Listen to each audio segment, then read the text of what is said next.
Hello, everyone, and thank you for being here tonight. My name is Kagan Herndon, and I'm here to talk to you about neurodivergence and the game Dungeons and Dragons. For those of you who don't know, Dungeons and Dragons is the oldest of many popular tabletop role playing games. It requires a small group of 4 to 8 players who, under the guidance of their dungeon master, embark on fantastical adventures using a set of rules, some interesting dice, and their imaginations. These adventures may be part of a pre existing campaign or a story made up by the Dungeon Master to entertain his players. While the Dungeon Master controls the environment in which the game is played, each player creates their own character. While some of the traits of these characters are determined by the dice, by and large, the characters are customized to the player's preference.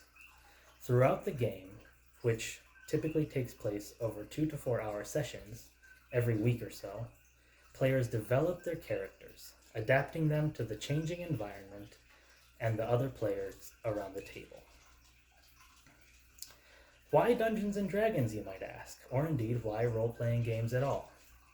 Well, for one thing, these games already attract many neurodivergent people who have trouble getting their social needs met in regular day-to-day interactions.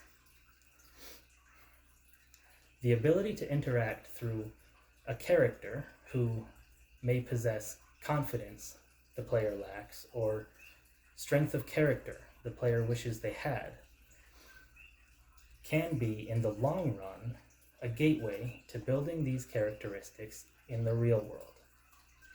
Studies have shown that Dungeons and Dragons help many players who consider themselves to be socially awkward develop lasting friendships, with many games spanning years, thus fulfilling a fundamental need.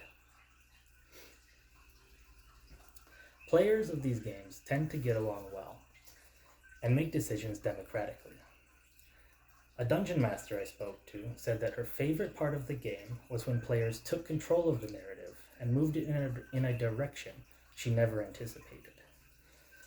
The improvisation and mutual storytelling that arises from these situations is an excellent example of team building, of people coming together and working towards a common goal and solving obstacles.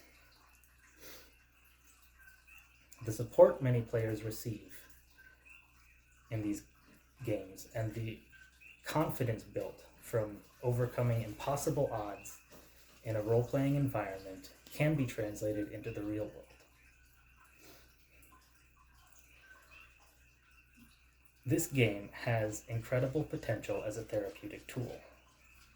In the right hands, it could be used to help people develop important social skills or even to treat mental illnesses such as depression and anxiety. The dungeon master I spoke to said that one of her players had come out of the closet as transgender, and she was able to use the game as an impressively effective form of gender-affirming therapy. She used the player's dead name as a villain in the game, which the player was able to defeat with help from her friends.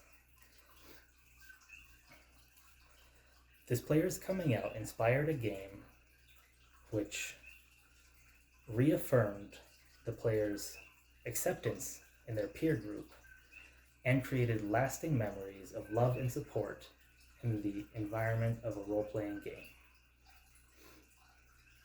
In conclusion, the ability of this game to help neurodivergent people cannot be overstated.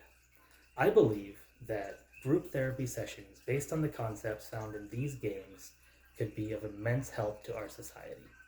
Who knows, perhaps one day your life will be changed for the better by a game such as this. Thank you and good night.